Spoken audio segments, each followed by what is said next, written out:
News पर views segment में आप सबका स्वागत है और अब हम बात कर रहे हैं साल 2025 के आउटलुक की। और आइए आज रियल एस्टेट सेक्टर के आउटलुक पर बातचीत करने के लिए हमारे साथ कार्यक्रम में शामिल हो रहे हैं देश की दिग्गज रियल एस्टेट कंपनियों में से एक सिग्नेचर ग्लोबल के चेयरमैन और whole time director Pradeep Agarwal साहब। अग्रवाल साहब, बहुत बहुत स्वागत है आपका। धन्यवाद हमें समय देने के लिए।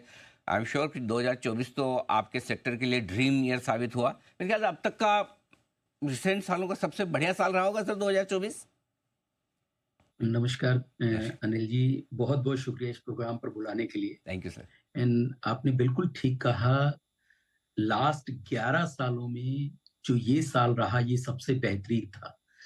आप ये देखिए कि प्रॉपर्टी के प्राइसेस भी बढ़े और उसके साथ साथ जो डिमांड थी वो भी वन ऑफ द बेस्ट रही है लास्ट 11 सालों में। एंड एक जो भरोसा है, खास करके रियल एस्टेट सेगमेंट ऐसा सेगमेंट है जो इस देश के अंदर जितनी भी लोग हैं उनके दिल से जुड़ा रहता है, इन्वेस्टमेंट पॉइंट ऑफ व्यू से भी और घर में रहने के पॉइंट ऑफ व्यू से भी। तो मैं मान के चलता हूं कि 2024 का साल है, ये रियल एस्टेट इंडस्ट्री में one of the best year में लिखा जाने वाला है।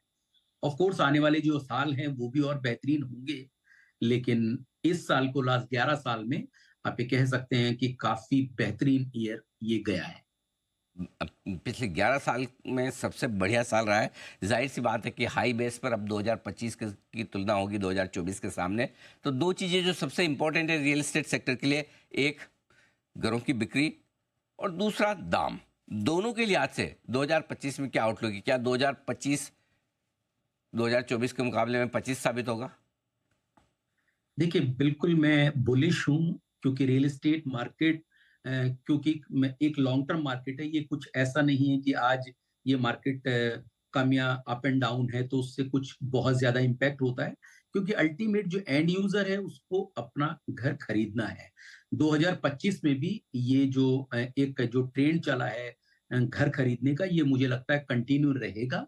एंड बिल्कुल ये जरूर पॉसिबल है कि कभी कुछ सॉफ्टनेस आपको, क्योंकि प्राइसेस काफी ज्यादा बढ़ गए हैं लास्ट टाइम में, सो जरूर आपको कुछ सॉफ्टनेस नजर आएगी। तो अगर आप प्राइस पॉइंट की बात करें तो मैं कह सकता हूं कि 2025 में जो मुझे उम्मीद है प्राइसेस राइज होने की, वो 8 से 10% से ज्यादा प्राइस राइज नहीं होने चाहिए। लेकिन घरों की बिक्री वो कहीं ना कहीं 2024 के कंपैरिजन में बेहतर ही नजर आएगी। ओके, घरों की बिक्री बेहतर होगी, प्राइस बेहतर होगी, लेकिन थोड़ी बढ़ने की ग्रोथ है वो कम होगी। जिस एरिया में आप हैं, जिस ज्योग्राफी में आप हैं, दिल्ली एनसीआर और गुड़गांव तो अभी बड़ा सुर्खियों में एकदम कि गुरुग्राम सबसे ज़्यादा तो अभी आप क्या महंगे महंगे घर आप बेच रहे हैं सर वहाँ पर। तो क्या वहाँ के जरा हालचाल बताइए दिल्ली एनसीआर के। बिल्कुल अनिल जी, आपने ठीक कहा। इस वक्त दिल्ली एनसीआर पूरे इंडिया में one of the best top position पर है सेल्स नंबर्स के अंदर। बिल्कुल आपने ठीक कहा कि लग्जरी प्रॉपर्टीज के ऐसे ऐसे रिकॉर्ड बन रहे हैं यहाँ पर जो काफी सुर्खियों में छाए रहते हैं। लेकिन जैसा कि आप जानते हैं, जो कंपनी है वो उसका मिड इनकम सेगमेंट ज्यादा है, और खास करके जो मिड इनकम या अपर मिड इनकम, तो इस सेगमेंट के अंदर ये बहुत स्वीट स्पॉट है और हमारा फोकस भी इसी पे बना हुआ है। और आने वाले वक्त में मैं मान के चलता हूँ कि ऑफ कोर्स लग्जरी की भी डिमांड है, लेकिन ये जो मिड इनकम और अपर मिड इनकम है इसकी डिमांड कंटिन्यू रहेगी, क्योंकि राइट प्राइस, राइट साइज और राइट लोकेशन के जो भी प्रोजेक्ट्स हैं, प्रोजेक्ट स्पेसिफिक अगर हैं, तो मुझे लगता है कि आने वाले वक्त में डिमांड आपको कहीं से कहीं तक कम नजर होती हुई नहीं दिखाई देगी। एक मैं अभी रिसेंटली एक प्रोजेक्ट हमने लॉन्च किया जो सोहना के अंदर है, जो सबब है गुरुग्राम का। वहां लगभग हमने 2800 से ज्यादा यूनिट्स को लॉन्च किया। आप ये देखिए उसकी जितने भी फेजेस हम लॉन्च कर रहे हैं वो इमीडिएट सोल्ड आउट हो रहे हैं। और आप ये देखिए लगभग 50% से ज्यादा इन्वेंट्री जो अभी तक हमने लॉन्च की है, जिसका नंबर लगभग 1500 यूनिट्स का है। टोटल प्रोजेक्ट है वो लगभग 2800 यूनिट का है। 1500 यूनिट ऑलरेडी हम उसमें सोल्ड आउट कर चुके हैं। तो ऐसे प्रोजेक्ट खास करके जिनके अंदर टिकट साइज 2 करोड़ से 4 करोड़ के बीच का है, आने वाले वक्त में मुझे लगता है इनकी डिमांड और ज्यादा बढ़े।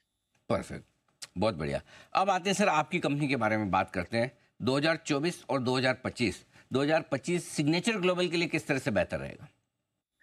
देखिए अनिल जी, इस साल का हमने जो गाइडेंस दिया है कि 16,000 करोड़ की हम लॉन्चेस करने वाले हैं। तो आप ये मान के चले कि इस क्वार्टर के अंदर, क्योंकि फेस्टिवल क्वार्टर था, तो ये ऑलमोस्ट नंबर हम अचीव करने वाले हैं ये नंबर। एंड 16,000 करोड़ के लॉन्चेस का, और प्री सेल नंबर भी काफी, क्योंकि लगभग 60% ऑलरेडी हम H1 में अचीव कर चुके हैं, और ये फेस्टिवल का जो क्वार्टर गया है ये भी काफी बेहतरीन क्वार्टर गया है। तो हम जितनी भी गाइडेंस अपनी दे रहे हैं उसके साथ कंफर्टेबल हैं। 2025 मुझे लगता है कि इससे भी ज्यादा बेहतरीन ईयर सिग्नेचर ग्लोबल के हिस्ट्री में आने वाला है, क्योंकि जैसा मैंने अभी कहा आपको कि जो मिड इनकम सेगमेंट है वो काफी ज्यादा फ्लरिश कर रहा है, और डिमांड बनी हुई है, कहीं ना कहीं सप्लाई कंस्ट्रेंट। हम्म आ, सर ज़्यादा मजबूती कहाँ दिख रही है? एक और जहाँ लग्जरी घर जो बिकते हैं वो तो सुर्खियों में आ जाते हैं, हेडलाइंस बन जाते हैं, लेकिन क्या लग्जरी सेगमेंट से हटकर छोटे शहरों में और जो कम दाम वाले कम टिकट साइज वाले घर हैं, क्या वहां पर भी डिमांड उतनी ही स्ट्रांग है? बिल्कुल अनिल जी, जो डिमांड है वो खास करके मिड इनकम में बहुत ज्यादा है, सप्लाई कंस्ट्रेंट है। आज चाहे टीयर 2 की बात करें, टीयर 3 की बात करें, या जो जितने भी मेट्रो सिटीज से सटे हुए जो एरियाज हैं, क्योंकि आज थोड़ी सी कहीं ना कहीं अफोर्डेबिलिटी इंडेक्स भी बढ़ा है। जो लोगों को जिस तरीके की जॉब क्रिएशन हुई है तो उनकी जो इनकम राइज हुई है, और दूसरा जो ईएमआई पर अभी जो बोझ कभी बढ़ सकता था वो नहीं बढ़ा है, लास्ट आरबीआई की जितनी भी एक बहुत मेहनत रही है उसकी वजह से। तो मुझे लगता है कि लोगों को ये अब धीरे धीरे लगने लगा है कि रियल एस्टेट सेगमेंट एक अच्छा इन्वेस्टमेंट भी है, और ऑफ कोर्स रहने के लिए घर तो चाहिए ही। सो मैं बहुत बुलिश हूँ, मुझे लगता है आने वाले वक्त में आपको मिड इनकम सेगमेंट बहुत ज्यादा फ्लरिश होते हुए दिखाई देगा। ओके, तो ये आपके लिए पूरा का पूरा रियल एस्टेट सेक्टर का आउटलुक 2025 के लिए, और साथ ही सिग्नेचर ग्लोबल की तरफ से भी अगले साल और बेहतर और दमदार परफॉर्मेंस आने की उम्मीद। प्रदीप अग्रवाल साहब को सर बहुत बहुत धन्यवाद आपका समय देने के लिए, और विस्तार से हमें बताने के लिए सेक्टर का आउटलुक भी और अपनी कंपनी का हाल भी अगले साल के लिए।